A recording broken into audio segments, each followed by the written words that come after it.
Immense, mesdames et messieurs, bienvenue à cette émission Focus Hydrocarbures. Comme vous le savez, ici nous parlons énergie, ici nous parlons environnement. Aujourd'hui, très spécialement, nous allons vous présenter une analyse comparative, une analyse systémique du secteur de l'électricité du Canada par rapport au secteur de l'électricité de la RDC. Ces pays au milieu, au centre de l'Afrique, a un potentiel énorme sur le plan énergie. Malheureusement, il présente un faible taux d'accès en électricité. Qu'est-ce qu'il en est exactement? Un Congolais du diaspora, un ingénieur, nous fait cette analyse, nous fait de telles révélations. Alors, suivant, on se retrouve juste après. Bonjour, je suis ingénieur Joël, ingénieur en génie électrique. J'ai passé mes études d'ingénieur à l'Institut supérieur des techniques appliquées, Istandolo, en République démocratique du Congo. Et après, nous avons choisi de travailler sur notre capital humain, dont nous avons choisi à continuer notre parcours à l'Université Laval, au Québec, cette fois-ci en maîtrise en relations industrielles. Et après cette formation, nous avons choisi encore pour une fois de plus d'aller travailler toujours sur notre capital humain, mais cette fois-ci en maîtrise, en gestion des projets.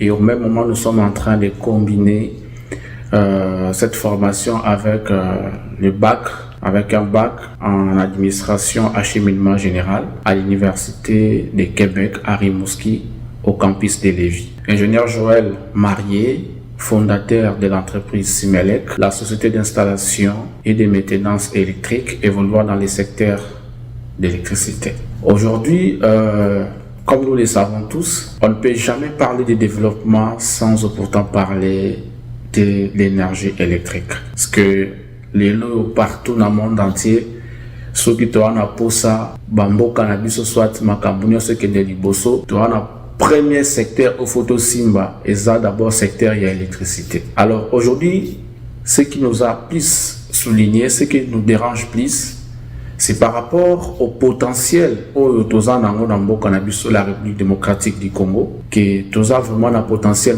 sur tous les secteurs, sur du côté solaire, biomasse, gaz et hydroélectrique.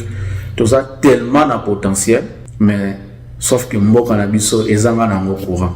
Et ça nous dérange vraiment. Et ça, parmi les raisons où ils ont que ceux qui ont ça à Lunga, par exemple, Bamboka, où ils ont pays, par exemple, Canada, États-Unis, à Kinshasa. Et là, quand ils bossent, ils ont réfléchi à est-ce que si on a aucun découvert que ça là. Imaginez-vous, votre commara calamité, et si on message pour faire des sikamoro, au courant électrique, soit énergie électrique, non-stop, mais au comment autant on a chargeur, au comment autant on a power bank, ça dérange beaucoup. Et prévané, ils ont un matériel, nous sommes tous en un appareil électroménager, nous sommes tous en Kinshasa, soit en RDC Mobimba. Et pour ça, ça fait un mois fonctionner en côté. Comment se fait-il à se permettre que somba, par exemple, la climatisation, le système de climatisation, ça ressent par exemple le congélateur, mais à l'ambia ça dit provision. Donc on a célibataire, à peine pour ça l'amba mingi, soit non seulement célibataire, mais les mariés, tout le monde, la maman, peut en pour ça, à ça la provision mais cette fois-ci, on m'a posé la provision, mais azo banga pourquoi? Parce que ceux qui a sali provision et l'eau quand bosso et pour détruire l'eau parce que il y a manque d'électricité. Et non seulement yango, tout le monde a manque d'électricité, ils ont créé des problèmes belés, entre autres l'insécurité, tout le monde a des problèmes moussous, tout le monde a un cannabis, tout le monde a namboka pour la RDC avec une kita belé, potentiel belé sur le secteur de l'électricité. Mais comme on a des hôpitaux, moi, si on a une torche, ça nous dérange vraiment. Non seulement ça, mais ils ont des hôpitaux en Afrique, précisément en République démocratique du Congo, parce que conservation va produire ça mal parce que l'électricité est acte. Imaginez-vous, vous avez une opération, mais au moment où vous avez l'opération, courant qui et par zone capable sa groupe total groupe est prise d'air et c'est parmi les problèmes aux autres sont vraiment macasse. On a vu notre président des premiers citoyens du pays a méqué un peu que ça la sortie est belé ba voyage est belé pour nous faire appel à entrepreneur pour investir dans le cannabis mais parmi bilo qu'on peut permettre que entrepreneur ou na ba yate dans le cannabis en d'autres termes et ça manque d'électricité. Tout le monde a mboka, soit mboka lokola Canada, précisément la province à Québec, c'est que Hydro-Québec, ils ont produit plus ou moins 46 000 mégawatts. Et hormis ça, c'est que la puissance demandée, soit énergie, soit demande, est plus ou moins à 40. Donc, il y a plus ou moins l'écart, il y a 6 000 mégawatts. Il y a écart. Et non seulement il y a un mot, mais tout le monde a Hydro-Québec, entreprise Oyo et Jiraka, énergie dans le Canada, précisément dans la province à Québec, et coûte ça va plus ou moins 2 milliards de dollars dans le par an. Donc non seulement électricité, ils ont contribué à la sécurité, tout dans le mais plus particulièrement, ça produit aussi de l'argent. Hormis l'or, les diamants, beaucoup de minéraux, tout ça dans le cannabis Congo. Mais entre autres, photos sur Nyakabing, il peut dans l'Italie, soit ils ont concerné sur l'électricité. C'est que rien qu'un projet à grand Inga, tout le monde, ce que ceux qui sali effort, il y a pour produire, soit il y a pour ça que projet on est à la réaliser. Non seulement pour commercialiser, pour alimenter Afrique Mobimba, mais mon cannabis est comme la repère, comme la référence, mon développement en Afrique. Ce que nous avons Afrique, ils ont la forme à revolver et puis gâchette dans la RDC. Moi, je pense que sur le plan de l'électricité, sur le plan énergétique, gâchette et Afrique pour l'Afrique est développée et dans la République démocratique du Congo. Donc, ce qui tire effort et belé, imaginez-vous ce que un peu tous les secteurs, tout me un peu côté la babisika où il peut permettre entre autres du côté hydroélectrique, du côté biomasse, du côté solaire, au moment il y a beaucoup de choses qui se font. Alors, la province de Québec, les lots de Tozolo Baboé, Banda, j'ai eu à prendre mon temps dans ces pays. Ceux qui courent à Kenda, ils ont peut-être un défaut. Donc, première fois, à Kenda, parce que Ekirei, Azalaki n'a réseau. Et puis, pour le système de protection, il faut battre la réseau et protéger. C'était juste pour quelques secondes. Et deuxièmement, c'est parce qu'il y a eu tempête.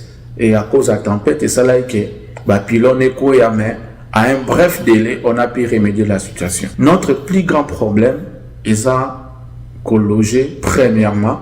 C'est parce que l'entreprise Nabiso ont géré, là je vais parler directement de la SNEL, la Société Nationale d'Électricité, qui parfois, par rapport à moi, je me dis, la SNEL est politisée. Pourquoi? Ce qui total les lots, même expérience, soit la capacité au réseau pour permettre que non SNEL est vraiment les bossos. Et ça, les sous vraiment mingité parce que moi, je reconnais des grandes personnalités à la SNEL, je reconnais beaucoup de personnes qui nous ont pris tellement de choses parce que moi, personnellement, j'ai passé mon stage à la SNEL. Je suis passé dans les différentes entités, il y a SNEL.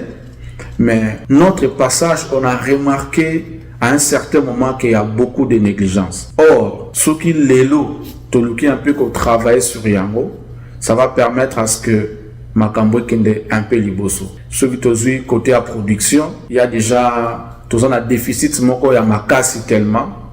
Les lots sont le Belayango, ils ont vraiment mawaming. Et ce qui est du côté transport, il y a cabine union, ils ont la ligne, on a l'électricité. Pourquoi? Parce que réseau bouclé. Donc on ne sait pas contourner les manœuvres pour leur permettre que non, bateau baza connecté na partie wana baza la bien servi. Or, et ça babiloko na mboka na biso mboka loko la République démocratique du Congo to ko vivre en côté. Et ça nous dérange vraiment. C'est que les lots on a ba potentiel soit na ba capacité autozana yango to koki ko sala makambo belé. Imaginez-vous ce qui les lots to produire capacité à énergie et belé na mboka na biso.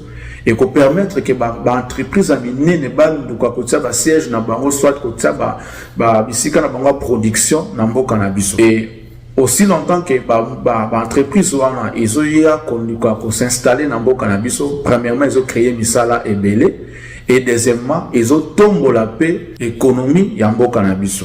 En tout cas vision eza moi ma casse pe monene mingi par rapport ya ba kamimboka na biso to tukomona mo kamimboka président de la République, son Excellence, Monsieur le Président Félix Antoine Tshisekedi. On a vu les efforts, la volonté a-t-il vraiment en place pour nous développer un peu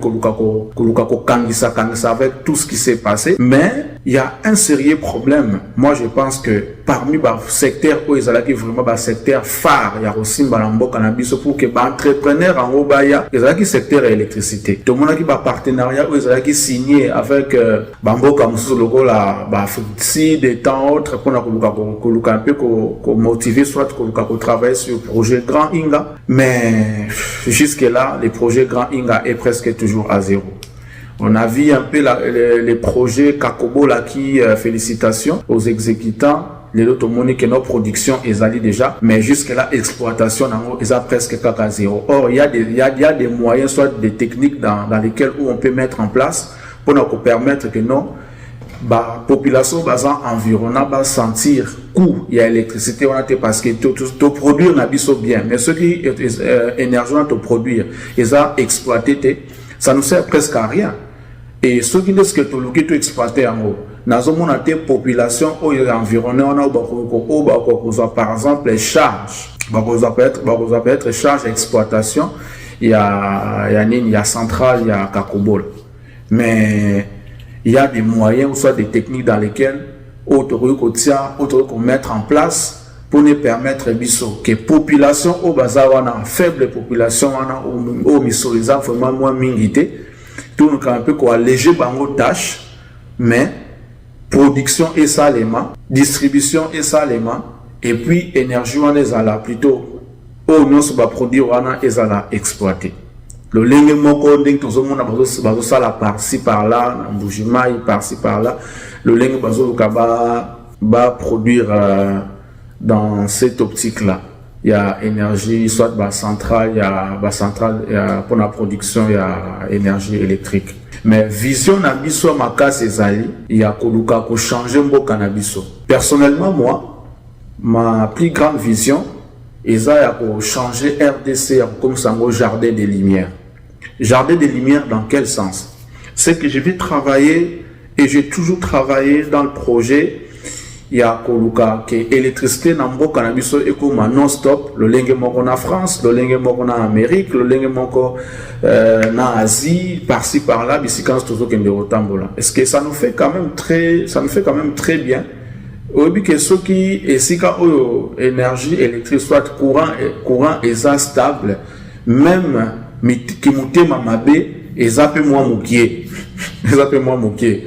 Alors notre plus grand désir c'est de changer notre pays parce que tout les caractères na bamboka mi paya awa to fandara awa ben tozo lia bien tozo vivre bien mais lobiso ba biso que no kende na Congo on salika 2 jours ozo kokaso toza na puso zonga pourquoi parce que ozo le kabomoni bakuluna bazo le kabitumba. Pourquoi? Parce que moulili ezali insécurité. Pourquoi? Manque d'électricité zate. OK, na hôpital boy non oxygène moyen production ça la maïzate. Pourquoi? Parce que y a manque d'électricité. OK, bonde comment bazo bela ça fait quand même très mal. Namboka nso to kumisa ramboka na biso na libanda que mutaye ba que non soka komi na mboka lokola Congo. Ake na hôpital, il faut pas penser dans nos groupes. Ça fait très mal. Voyez-vous? Les lots sont totalement sur la commercialisation. Tout le monde a besoin de stabilisateur. Stabilisateur sont totalement bien. Na bambo comme ça était camarade. Était camarade en Boka na biso na Afrique. Était camarade mingi na Afrique. Le système de stabilisation était camarade partout dans le monde. Mais le stabilisateur communément de tout ça la mingi tout ça la roca na Kinshasa. Ce qui n'est pas vraiment bien. Vision où on a nazoko porter les lots. Et ça, premièrement, il y a pour ça là été, soit il y a pour travailler dire pour que nambo cannabiso tout meka un peu koti kamakambo etali kozanga courant, soit qu'on lobela makamba délestage. C'est que na vision on a zanango, et ça na ba contact soit na ba agenda autorisé déjà pour travailler na yango. Il y a quand même des bons contacts où on peut peut-être venir ensemble avec eux pour essayer des produits, soit qu'on apporter quelque chose dans le cannabis dans le secteur énergie électrique Pourquoi pas en dengue déjà mokonzi mboka basali ba loi ebele ba libéraliser secteur ya énergie électrique tout ça production et autres. Toi na pour ça c'est que to vivre makambango oui ba libéraliser mais normalement toujours vivre liberté wana te to bika na mboka na biso et si comme encore soit société monka production soit Gérard Maramba courant na biso mingi to bika reza SNEL ozo battre encore plus ou moins total en termes de pourcentage to le bas plus ou moins 45% et ça mingi SNEL. Or ce total mboka na biso en termes d'électricité je ne pense même pas qu'ils a électrifié à 3%. Mais, Nazui, ville à Québec, ils a couvert, soit électrifié à 94%, rien que sur les hydroélectriques. Or, Bachite et Belé, Bama et Belé, aussi, on a besoin de produire en énergie électrique, en hydroélectrique, on aura suffisamment d'électricité, rien que pour un projet, il y a Grand Inga, déjà, et permettre que nos cannabis étendent la pembo cannabis et que des liboso. Même à frontière nabiso, il y a des moyens, soit il y a des stratégies dans lesquelles on peut mettre en place pour nous sécuriser nos cannabis, hormis même vers la partie est de notre pays. Il y a des moyens, soit des stratégies, rien qu'avec l'énergie électrique, on peut mettre installé pour nous permettre de soutenir banguna bakota kotara mingi mingono bakoti na bunagana baké na ruchuru non parfois ça nous dérange aussi parce que ce sont nos frères qui sont en train de mourir qui sont en train de souffrir et ça la rabiso passe banda to botama to wika que no to yebaraka que non voilà bitumba na mboka na biso la ga mingi na partie est. Or ceux qui to meki un peu pour travailler sur ce qui concerne les potentiels électriques na mboka na biso et ko permettre que même mboka mususu ba banga ko toucher biso. Pourquoi? Parce que biso ne tozo ko alimenter bango. Imaginez-vous ce que tozo ko alimenter Afrique mobimba et puis mboka moko boye ezotungisa biso et puis to décider de mettre bango à zéro par exemple ya ko priver bango énergie na biso. Et ceux qui le peuvent mboka na biso toza peut être menacé toza par exemple le système na biso vente na biso soit production soit le lenge na biso tout ça là pour secourir Afrique mobimba na Italie makambo électricité to ko tiango en pause ceux batuni biso raison to par exemple mboka na biso a agressé. Donc aussi longtemps que biso toza là na centre ya production soit dans centre de développement ya Afrique mobimba et ko linga sous-sauter ba simba biso. Donc voilà un peu notre intervention dans ce sens-là. Mais ça nous fait très mal de voir que notre pays, la République démocratique du Congo, avec tous les potentiels plutôt énergétiques qu'incarnent ces pays, que les autres ont quand même courant et dérange à biso à tout moment, si c'est des stages et pas, aux les caboés. Au Italie, makamba transport, c'est presque pas à l'auteur. Aucun côté distribution, on a coûté zéro parce que les calendriers, on a des câbles, des katana partout. Et ça fait très mal aussi parce que au moment où la souke betika raboye électrique, félicitations déjà dans mon konzamboka toyoka ki tozwa ki ba eko ya malamu komona que non ba comme ko produit ba câble électrique dans mboka na biso, c'est un grand merci. Je pense que au lieu que tout soit ba câble tout soit produit tout que nango libanda, on peut utiliser ça dans mboka na biso moko pour nous permettre biso na Italie quand même développement soit du côté transport, du côté distribution et permettre biso tout ça un peu malamu.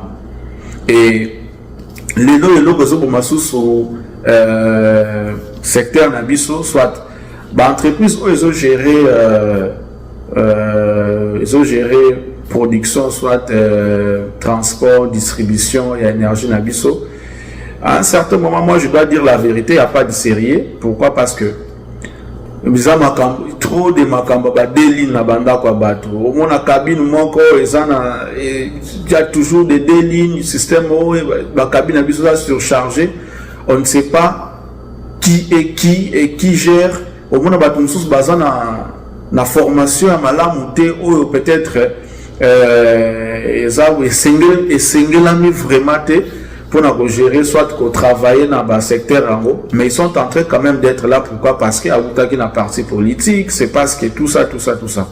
Alors, moi, ce que je déplore plus, c'est ça que tout le monde là, mécanicien qui est dans la partie mécanique, économiste, qui ne gérer l'économie, mais laisser la partie où Italie ingénierie aux ingénieurs. Je sais bien que moi j'ai été formé à l'ISTA et partout là où je passe, je suis vraiment félicité. Et ils ont raté photo bimana au Liban d'amboka pour travailler malamu na mboka na biso na SNEL, soit na ba société où ils ont géré marambotali électricité na mboka na biso, parce qu'il y a quand même des bons professeurs que moi j'approuve et qui nous ont quand même bien encadrés. Alors pour ça na biso makasi ezali koluka pe kosala pe mise à jour. Il y a un programme Nabiso, il y a un programme technique, mais aussi il y a pour permettre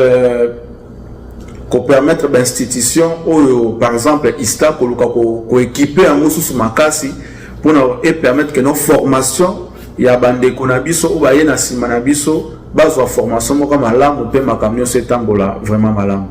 C'est ça vraiment notre intervention sur ce qui concerne les potentiels électriques, tout le monde a. Les deux sont aux Anamboka, le Canada, précisément au Québec. Tu te sens à l'aise parce que au début que nous sommes bimaki, au Kuta courant, aux à l'aise, au Makambou, au Kouré Kendaki, Marambono, et bien tout ça. Mais on se pose la question, pourquoi est-ce que Nambo Cannabis de vivre à Yamote? Et ça nous dérange et ça nous fait très mal. Or, ce n'est pas impossible de vivre à Nambo Cannabis.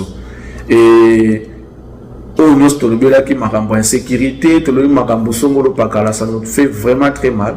Moi, je pense que à la place, il y a la maramba politique, ma place, maramba gauche-droite, et c'est vraiment tout le secteur où il est primordial, où il faut soutenir le secteur. Moi, je pense que au-delà, il y a un secteur, il y a social, tout ça. Les loyaux, électricité, la maille, et ça parmi le secteur principal, ils ont permettre à vivre bien. Alors, ceux qui conseiller, soit entourage à Mokonzamboka, ils sont vraiment solides. Tout mes campés qui sont à Mokonzamboka pour que faire appel, soit qu'on inviter un grand investisseur. Les fils kata pour ça la production, ce n'est pas impossible. Pour ça la production, pour la produit la société, la transport, la commercialisation. Non, aujourd'hui nous voyons même au Québec ici que Hydro-Québec a son électricité na société où produit par exemple na énergie na secteur na centrale éolienne. Hydro-Québec et son rappel énergie par Nabango pour servir la population. Pourquoi pas Nambo Cannabis permettre de faire accès à l'entreprise, à la production, et puis à la transport, à la distribution. Moi je pense que permettre la gestion et puis mon et belé Nambo Cannabis. Voilà un peu ce qui était mon intervention. Je salue toute ma famille, je salue tous les ingénieurs de l'Istandolo. En tout cas, mes respects à vous, à mes professeurs, à tout le monde. Et sans oublier, je ne peux jamais passer sans pourtant saluer ma femme, mais aussi mon collaborateur. En tout cas, elle, je ne peux pas l'oublier, l'ingénieur Priska Yumba. Mes salutations à toi et des bonnes choses. Laisse que vraiment que tout se passe en bonne et forme, et notre plus grande vision, c'est de transformer les Comos en jardin de lumière, et moi je pense que c'est possible. Il suffit juste de taper sur le bon côté, de toucher là où il faut toucher, faire appel aux investisseurs. Ils sont là. Moi je pense que vraiment ils sont là et ils n'hésiteront pas de venir. Il suffit juste de nous motiver. S'il est possible, nous serons là, nous allons le faire pour que Moka Nabiso, tout ce qui est un peu comme le Makambo, il y a manque d'électricité, tout ce qui est le macambo, il y a délestage. En tout cas, parfois, ça me dérange beaucoup.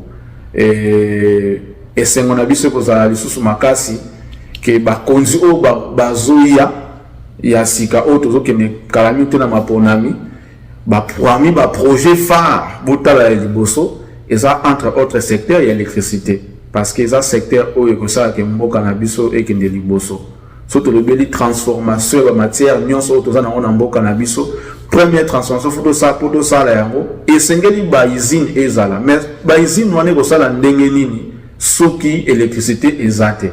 Ba wana ba ko s'intéresser ndenge nini? Soki ba moni ke na mboka na biso tozana na carence, tozana manque à production, tozana makoki wana te. Les autres mona ba entreprise belé eza logé na Chine. Pourquoi? Parce que kuna bango cette facturation na bango eza et puis production na bango eza tellement likolo. Moi je pense que pour l'Afrique on peut utiliser rien que la RDC aujourd'hui. Alors, quoi dire de plus si ce n'est pas de remercier ingénieur Joël Kunku depuis Québec. Faites comme ingénieur Joël, parlez de vous, parlez de ce que vous faites. Et ça sera intéressant parce que de plus en plus la RDC veut réellement redresser les fronts longtemps courbés. Et la meilleure manière de le faire, c'est au travers les développements de son secteur de l'électricité. Merci à vous. Vous nous avez suivis de partout, les étudiants. Bandekolanga, il y a Bukavu, il y a Goma, il y a Matadi, il y a un peu de partout ici à Kinshasa. Merci surtout au moment où Balandag émission parce que Tolobi, désormais, nous allons parler énergie et environnement pour que notre vie change. Alors, on se retrouve prochainement avec le même plaisir, avec la force. Et avant de clore, je salue maman Sylvie Koussoba. Balobi, elle incarne l'espoir de la commune de Massina. Et merci à tous les amis de la commune de Ngaba et tous ceux qui nous suivent régulièrement. Béni Moni, Bosco, Andric, je vous aime tant, portez-vous bien. Au revoir.